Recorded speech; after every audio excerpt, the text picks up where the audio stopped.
We're live. Good evening, everyone. I'd like to call the study session of the University City Council to order on April 13th, 2026 at 5:30 p.m. First, before I turn it over to Acting City Manager Brooke Sharp, are there any changes to the regular agenda this evening? Councilmember Smotherson. Thank you, Mayor Crow. I wanted to ask to have item, excuse me, K7 moved to the city manager's report. Okay, I understand that Councilmember Smotherson would like at the time of the city council meeting, if you and one of your colleagues will do the second, then we can make the change to the agenda. Ms. Sharp. All right, Honorable Mayor Crow, members of the City Council. Tonight, we have Joe Rice with CBIZ here to present the results of the compensation study. As you all know, we engaged CBIZ in 2025 to do an update for us. I think the last one was done 5 years prior in 2020. So we committed to doing these, I think, every 5 years or so. And so I'll turn it over to Joe to present the results. And then once he's done, we can discuss the recommended plan to move forward. Oh, you need to hit the button. There we go. I was only told 3 times how to do that. Well, good evening. Good to be with you today. So Joe Rice, I'm with CBIZ Compensation Consulting. I did have the pleasure of working on the last compensation study as well. It was actually, I think, 2018 when we delivered those results. So it has been a few years. If you're not familiar with CBIZ, we're a national firm. We have offices across the country where we provide a lot of different services. Our comp team is fairly small, but we happen to be based out of St. Louis. We do a lot of work within the public sector. So it's always good to work close to home and not have to hop on a plane for these type of meetings. Let's see. So really what we've outlined here is to give an overview of the different project steps. And as we go through that, highlight some initial findings, and then certainly close, make sure we recap the different recommendations, and then certainly answer any questions that you have about the process or the recommendations. So moving on to the project overview, this first slide just sets up some of the compensation philosophy related elements and how we approach the work. So as we look at this, we want to first identify what is the relevant peer data, salary survey data to bring forward to make sure we're benchmarking appropriately. Salary surveys or peer data is often broken out in terms of industry, geography, or size. So we evaluate those different factors. From a size standpoint, most organizations want to compare to peers that have similar financial resources to what they have. So we might look at things like operating budget. Sometimes we might look at things like headcount, aspects like that, not to identify exact matches, but just make sure we're in the right ballpark range. We also want to focus on geography, and that's fairly straightforward here. We're going to focus on, certainly peers that are within the immediate region as a part of the study. And then from industry, it's exclusively focused on either public sector, municipal government. Part of that is going to be a peer group, which I'll discuss in a few slides. And then the second part of this, that last column talks about market placement. So as we evaluate salary survey benchmarking results, we need to figure out where within that market range the city wants to position their pay plan. The most common approach would be to match the market. That is to build your pay plan around the market 50th percentile. That's where half pay more, half pay less. And so it was established or formalized in the last study to target a market 75th percentile. So that is a market lead position where the pay plan is going to be skewed higher in that range relative to the peers. One of our first steps as we get started is we want to make sure that this benchmarking process accurately reflects the duties, responsibilities, qualifications. So we started with some job content where we launched a job analysis questionnaire. So it started by hearing from employees. They completed a questionnaire to describe their duties, responsibilities, qualifications. It was that content that we used for benchmarking. And then we also updated job descriptions based on that content as well. As we move to the market analysis process, again, that starts with evaluating job documentation. As we look through Our salary survey library, we want to bring out some sources to round out the peer group. So we're identifying what matches those different characteristics that we talked about from the labor market. We also looked at a custom survey. Again, we'll share those peers, I think, on the next slide. We go through the job matching based on not titles, but again, duties, responsibilities. From a technical standpoint, we do age the salary survey data. So we know that when we collect information, it is collected at a point in time, and we need to account for some movement that wages will continue to adjust. And so as we plan forward, we're using a 2.6% aging factor on that data. And then we document different market percentiles of pay. So we're looking to just, before we get to structures and implementation, just what did we find within that distribution of pay? And that's one of our first deliverables is just, what did we document for base salary and total cash compensation? We have a visual of that on the right where we plot a normal distribution. Pay is usually not distributed that cleanly. But as we focus on that, just want to highlight again that we're looking at that market 75th percentile to build the pay plan. That's the point where 25% of the peers are going to pay above that value, 75% pay below.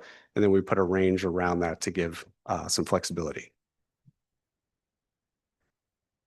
All right, so on this slide, we highlight the custom survey participants. And so as we go through this process, we want to identify peer cities that have, they're either, geographically your neighbors, they're going to have a similar population, employee headcount budget, those different factors. We have those documented here. And as we go through that, we document, we have a data collection file, and we ask contacts within each of these cities to fill that out, list their employee pay, and then match it to one of the jobs that we have in our survey. So we have that active matching process. And we don't always get 100% participation. It's pretty rare. So it's the ones with the asterisk either declined or just did not participate and provide their data. So it's made up of those remaining peers. This slide shows the initial pay comparison at a high level. So when we go through that first step of just documenting market competitive pay, on the horizontal axis here, we have the markets data at the market 50th percentile. I think actually it's the market 75th percentile, sorry. And then on the vertical, we have pay within the city. So if you pick any of those green dots and you draw a line down, that's what we show as the market 75th percentile. Draw a line to the left, that's what we show as average internal pay. And then we add that dotted green trend line to just show how well changes in the market translate to changes in pay internally. The blue dots in the trend line is the market data plotted against itself. So it establishes a nice market line for comparison. So ideally what you want to see is some dots above that line, some dots below that line. It's going to be a matter of scale on whether or not we see that as being an issue. So what we see here is that pay starts off competitive at the low end. It's a little bit above that market trend line. But as we see market compensation increase, internal pay kind of flattens out and we start to lag as we move up. Okay.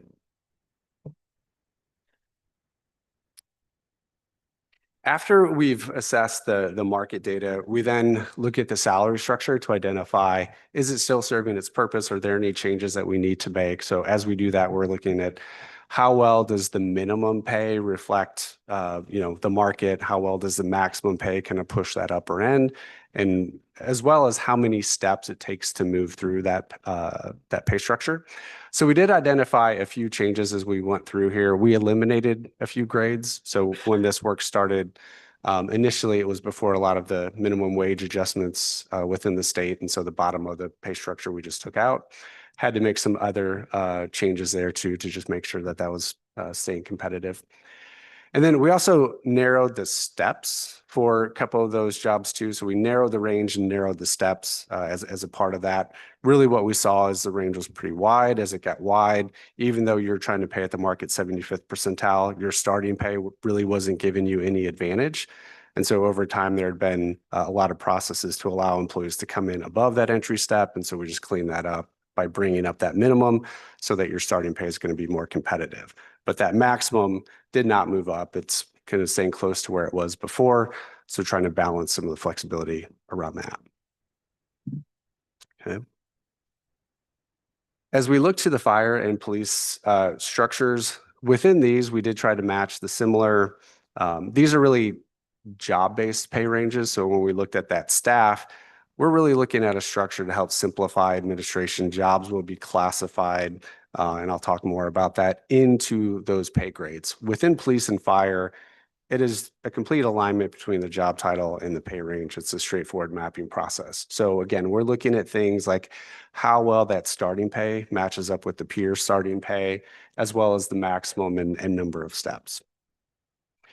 This is really just the market data as we've gathered it and tried to flow it through. So there's a few things that look a little odd. If you look at the fire captain compared to the firefighter, that's a pretty big jump, and then it flattens out. So there might be some smoothing. This still has not been reviewed with the bargaining unit. So it's really just our market data as we've gathered it and flowed it through at this point. But overall, it will look similar if you're familiar with what those structures looked like previously, but we are just anchoring to make sure that starting pay and maximum pay best reflects the market data that we gathered. There's another pay structure specific to the executive team. So as we evaluated that, it's going to look similar as well. But what we saw is the ranges were pretty wide on that too, which meant it's pushing up that maximum pretty high. And then the minimum wasn't really appropriate. So we just tighten that up to formalize it. And then also just make sure that that maximum pay is, again, well aligned, but looks pretty similar to what you have in place now. There's also separate part-time structures. There is two separate structures for the seasonal and regular part-time employees. So those are listed here. Again, as we look through that, we didn't have a lot of disruption here. This is a group where there's not a lot of concerns about hiring or turnover. It's pretty stable. There were wide ranges too, and the nature of those part-time, seasonal roles, you didn't see employees moving far through the range. And so we just formalized by capping that a little bit smaller by taking off a few of the top grades. They just weren't being used that often. So I mentioned earlier for the staff jobs, we have them placed in the salary structure to simplify administration. When we looked at public safety, each job title has a range that's too much to carry forward for the staff jobs. So the way that we place jobs into the salary structure is we look at the relationship between the market 75th percentile pay and the grade midpoint. And so jobs just round up or round down based on the nearest match. So we have an example of that on the right, where if you take that sample job XYZ with the market data of 35,455, that's going to round up to the grade 2 midpoint. This is just sample data here. It's a little bit below that grade 2 midpoint, but it's closer to that than grade 1. And if we had another job with market data of 36,200, it would round down into grade 2. So on the staff structure, we have grades that are comprised of jobs that have similar market data. So I have a series of charts that look similar to this that I'll go through, where within each salary structure, we're plotting current employee pay within those ranges. So to set up this first one, that gray line going through the middle represents the midpoint of the pay grade. And then we have the bars on the left and right that represent the minimum and maximum pay. Each dot here is one employee, and it shows where their pay falls within these proposed pay ranges. So by bringing up that minimum, we are seeing some employees that are now below that range minimum. So there's going to be some costs as we look forward to bringing them to that minimum line. And then just that one dot that's above the range maximum. As we look to the fire, kind of similar dynamic where we have some dots that are to the left of that minimum line. There are more employees here than these dots might indicate, right? So you have a step structure. A lot of employees are falling at that same point.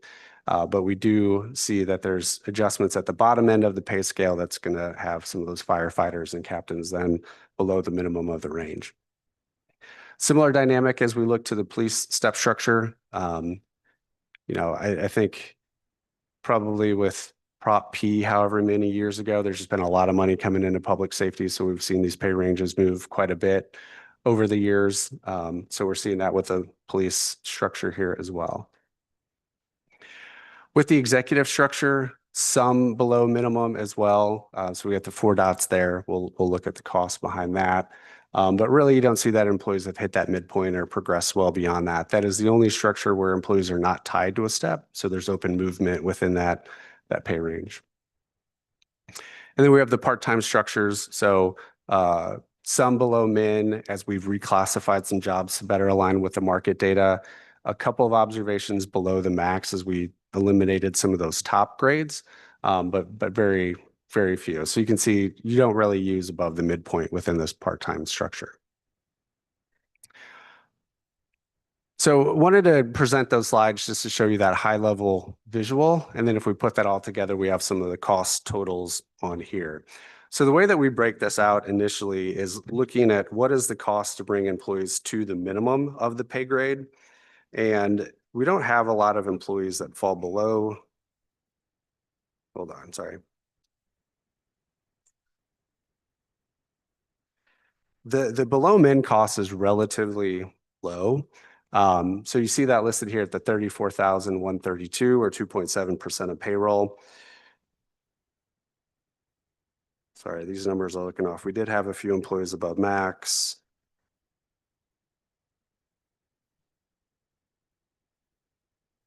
Sorry, we went through this and there's some employees above max. That is not a significant part of the cost. The more significant cost is whenever we change a step structure, there's a certain cost with adopting that to make sure employees are listed at a current step. So we have a process where we're giving an increase to round employees up to the nearest step. We also looked at some other strategies on how to implement maybe matching their current step, things like that. Those had higher costs. So aligning employees to the nearest step is really the most cost favorable way to look at the implementation. So as we do that, there's $700,000 in cost there or 3.1% of payroll. And then if you put that all together, that's where we get the $736,000 or the 3.7% of payroll. That is just to adopt the pay structure. Currently, you have a salary review process that is based on the employee's anniversary. So you see those salary increases come in throughout the year.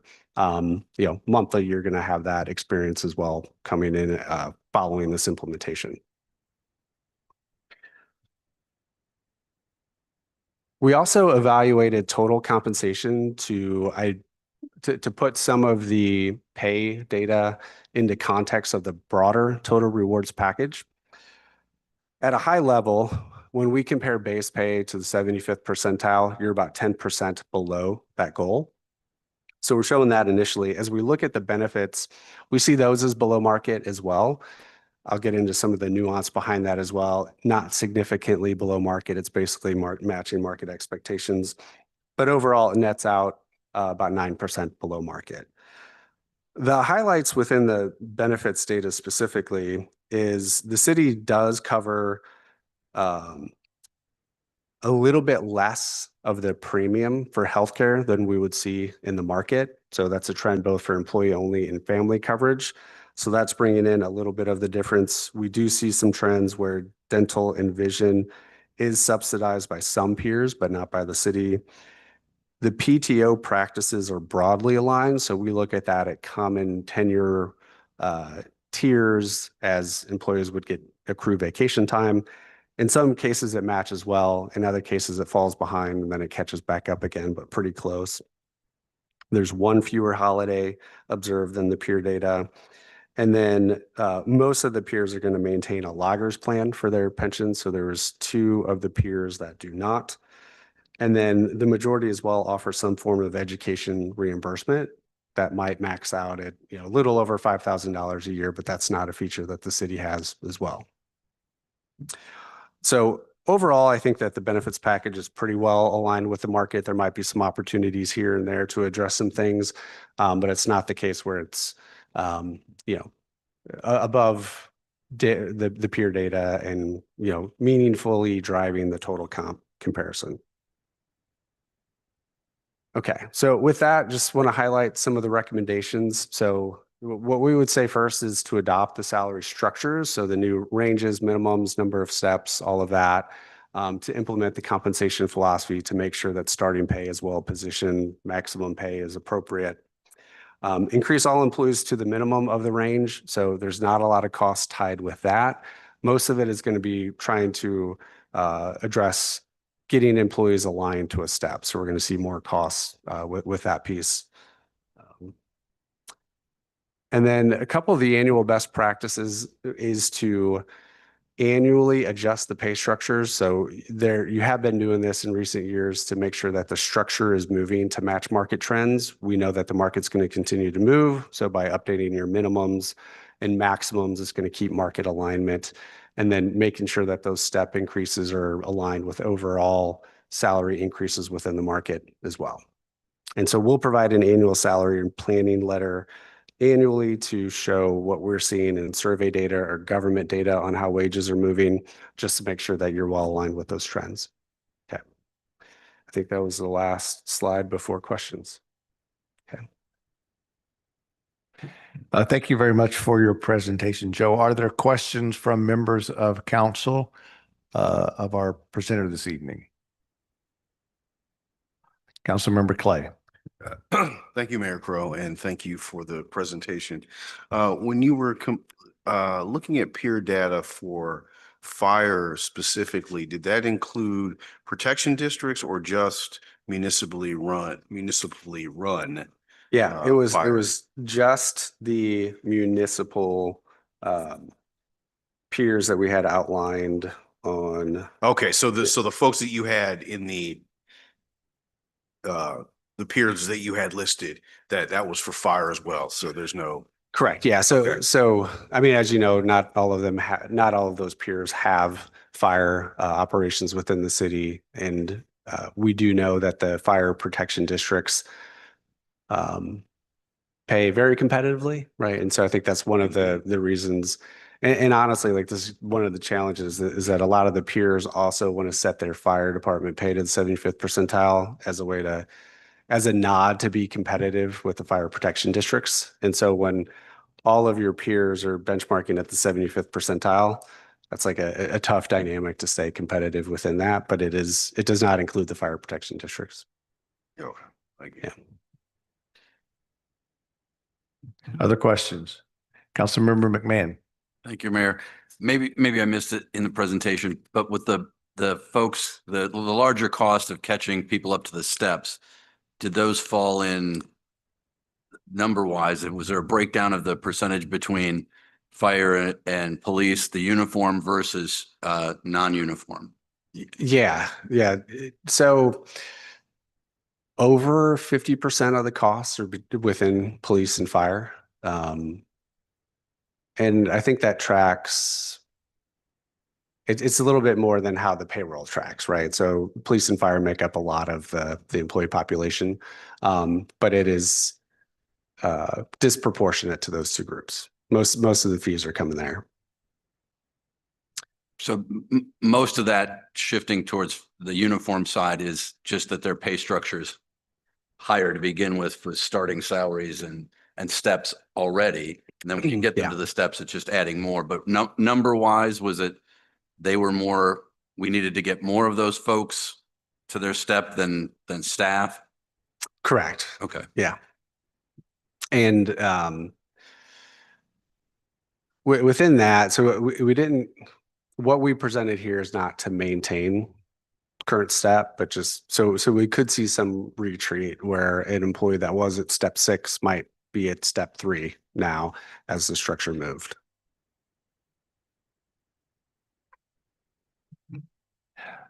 If I could take just a couple of questions myself. You'd mentioned a very small number of people that were above their range. If they were above their range, is that something that, from my corporate background, that would take the city manager's initials or someone's initials to go above the range, or how did that come about? I don't know how that came about. It could be that employee was, step back to take a lesser role or something like that. Generally, what would happen there is pay would be frozen until an employee might be eligible for an increase at some point in the future when that range would catch up. It also sends a signal that if the employee wants additional compensation upside, they need to look to develop their skills, responsibilities, look for other opportunities where they would have a higher pay range to get an increase again. You can Well, it is common to do things like a lump sum adjustment in lieu of a pay increase, but that can be difficult within the state of Missouri. In how some of the bonus language is within the Constitution. I'm having a hard time here. Oh, sorry, I keep moving this thing around. It seems right in front of my face and then gets away. Typically, you would do something like a lump sum adjustment for that scenario where you could provide a one-time payment to recognize what the employee's done for the last year, but not in a way that continues to move them above the max of the range. But the Missouri Constitution and auditors view those as a bonus, and that presents some challenges. So typically you would just freeze pay for those employees. And then the 4 cities that you had asterisks beside it, are they typically they normally don't participate, or is there any pattern of conduct here? There is a pattern. Yeah, so they choose not to participate. Some of them just told us no. Some of them use a service called Public Salary. It's a paid subscription where some cities will use to post their pay data instead of going through these survey processes. And they say, hey, just go out there. But the city doesn't have a subscription. We can't gain access to that data. So that presents a challenge too. But yeah, it's a trend that some of these just don't like to share their data, or they don't. Sometimes there's turnover and they don't have the staff to do it. And this may be a question more for Ms. Sharp or for some of the directors, but in either doing exit interviews or reasons employees left, how often was salary the driver? I think when we have conversations like this, we assume salary is always the driver. Yet I think we recognize that as far as job turnover, I think there are a number of factors that go towards whether the employee wants to stay or wants to go. Honorable Mayor Crowe, I would defer to HR on this, of course, but in the 5 years I've been here, I've not heard of one person saying they were leaving because of salary. Okay. We do exit interviews with maybe not the part-time staff, but all full-time staff. We do exit interviews. We give them a form to complete. Just trying to make eye contact with Amy, but we can certainly follow up with HR, but I personally had not heard of one person leaving because of salary. Okay, she gave you the thumbs up. She did? Yeah, Okay. so, and if there's any further information, I'm sure my colleagues would like to hear that as well, because I think we've always wondered what the exit interviews sort of say about how we are as a place to work. And I think that's important for us to keep in mind. And then, Mr. Rice, the other question I would have is actually in the last few years, at least sitting where we sit, we've probably been more concerned about the transitions at the leadership level than we have been at the staff level, because we've had a number of department directors that have transitioned out. So again, in that scenario, we seem to be competitive pay-wise. With being able to bring qualified employees back in to fill those roles.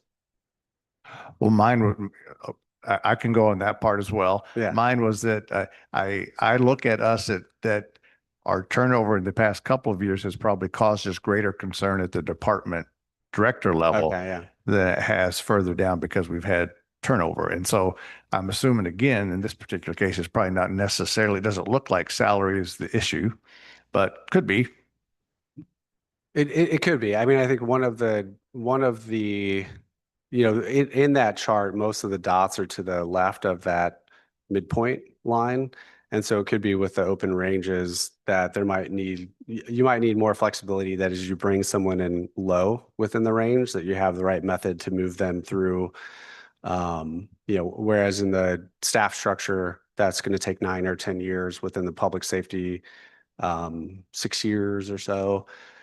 It could take 25, 30 years if you're given 3% salary increases to get those employees through the range. And so they could just be stalled out. Now, getting that range minimum might help with some of that you're going to bring in more competitively. But that was noticeable when we looked at it. And then finally, we were at the 75th percentile was our goal. Do you find that with most of the municipalities of our size at that same level, or are they not? It is, it's certainly split. There are several peers. I need to look at the peer list. I think we see it more frequently for municipalities that have a fire department where they just really feel the pressure to stay competitive with the few other municipalities that have fire departments and the fire protection districts. And then as you do that, you run into the challenge of parity between police and fire, which is always something that those groups tend to keep an eye on.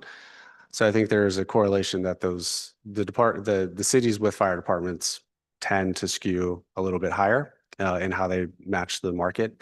And then you're left with, okay, and then what do we do with the staff? Do we take that same mentality? So